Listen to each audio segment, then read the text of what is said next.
Hello everyone, मेरा नाम सिमरन है और आप सबका मेरे चैनल लीगल रुख पर स्वागत है। This is just a little initiation by myself to help all the JRF and NET aspirants in preparing the UGC NET exam. So all the best. So without wasting any time हम start करते हैं public international law से।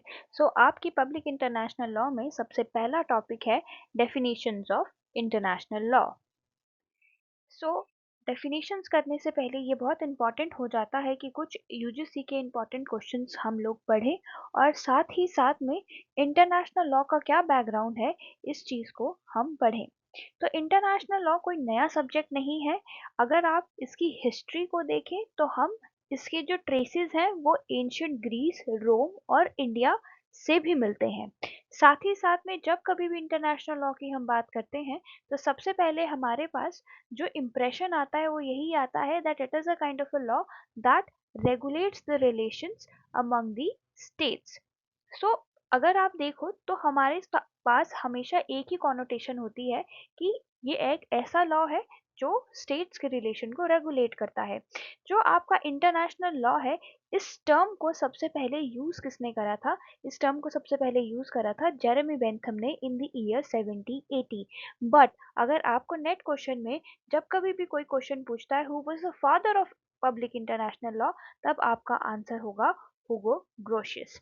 International law सिर्फ अब वो law नहीं रह गया है जो बहुत सी स्टेट्स के रिलेशन के आपसी रिलेशंस को रेगुलेट करता है, बट साथ ही साथ में ये human rights, crime against peace and humanity, nuclear energy, trade और लेबर कन्वेंशन और ट्रांसपोर्ट कंट्रोल और हेल्थ रेगुलेशन जैसे बाकी सब्जेक्ट मैटर्स पर भी अपना लॉ रखता है। And that is the reason why it becomes very important for us to understand public international law as a whole.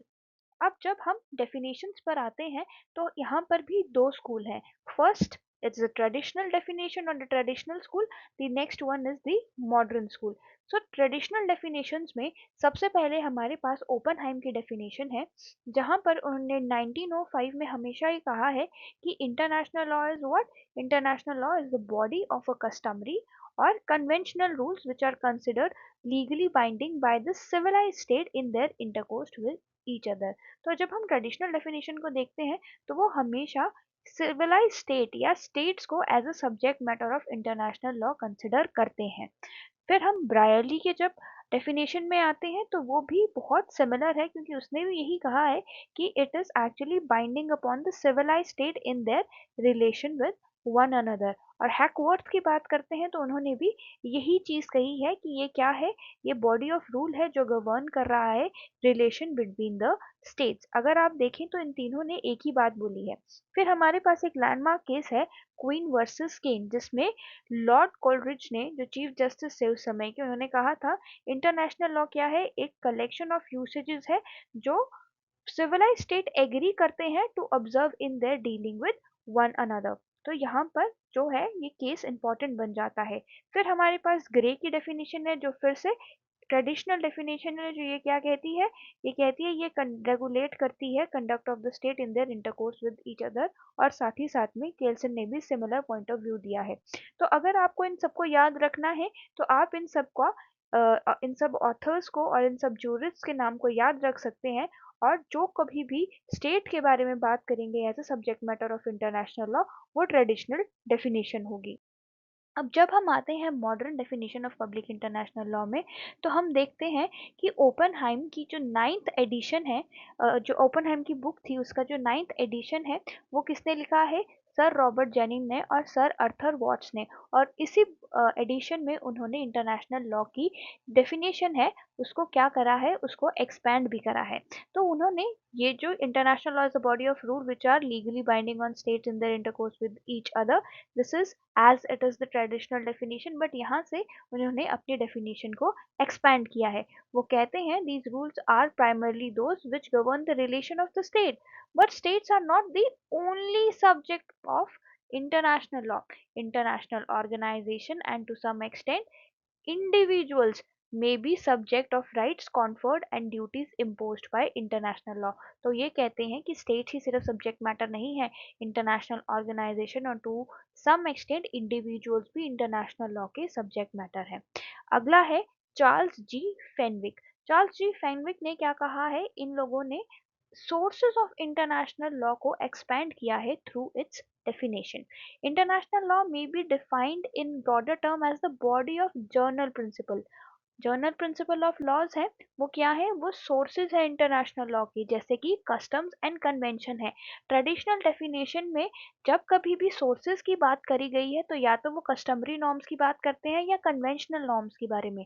लेकिन जब भी मॉडर्न डेफिनेशन की बात आएगी तो modern definition of public international law में उन्होंने जर्नल प्रिंसिपल्स को भी as a source of public international law माना है, and that is the reason why it fall in the category of modern definition. बाकी सेम है, that which are binding upon the international community in their mutual relation. अब Whiteman है, Whiteman भी क्या कहते हैं, वो कहते हैं international law is the standard of conduct at a given time for states and other entities. Other entities में आपके सब आ जाते हैं, ऑर्गेनाइजेशंस भी, international organisations, individuals and non state entities, जो हम आगे पढ़ेंगे। Last modern definition is given by J G. Starke. अब यहाँ पर जे.जी. स्टार्क क्या कहते हैं, वो कहते हैं कि international law may be defined as the body of law which is composed for its greater part of principles and rules of conduct which state feel themselves bound to observe. जो state bound है to observe, but it also includes the rules of law relating to the functioning of international institutions and organization, their relation with each other and their relation with states and individual, and which also includes rules of law relating to individuals and non-state entities so far as the rights or duties of such individual and non-state entities are concerned of the international community। J G. Starke की definition में सिर्फ states को ही cover नहीं करा है, international institution और organisations को भी इंक्लूड करा है, इंडिविजुअल्स को भी इंक्लूड करा है और नॉन स्टेट एंटिटीज को भी इंक्लूड करा है। इसका मतलब ये है कि इंटरनेशनल लॉ सिर्फ स्टेट्स के राइट्स एंड ड्यूटीज के बारे में बात नहीं करता, वो इंटरनेशनल ऑर्गेनाइजेशंस, इंडिविजुअल और नॉन स्टेट एंटिटीज के रिलेशंस, आपसी रिलेशंस और उनके राइट्स एंड ड्यूटीज के बारे में भी बात करता है। सो इन दी एंड हम यही कंक्लूड करेंगे by differentiating between traditional school and modern school. Traditional school जो हमें ओपनहाइम, ब्रायरली, ग्रे, केल्सन, हैकवर्ड्स ने दिया था, वहां पर उन्होंने इंटरनेशनल लॉ को वो लॉ माना है जो दो स्टेट या दो से ज़्यादा स्टेट के रिलेशनशिप को गवर्न करता है। लेकिन मॉडर्न स्कूल ये बात करता है कि ये सिर्फ आपसी स्टेट के रिश्तों को ही गवर्न नहीं करता है, बल्कि to some extent international organisations and individual के राइट्स एंड ड्यूटीज को भी इंटरनेशनल लॉ गवर्न करता है। Thank you. यहीं तक ही ये टॉपिक आपका कवर होता है। अगर आपको वीडियो अच्छी लगी तो please like, share and comment कीजिएगा।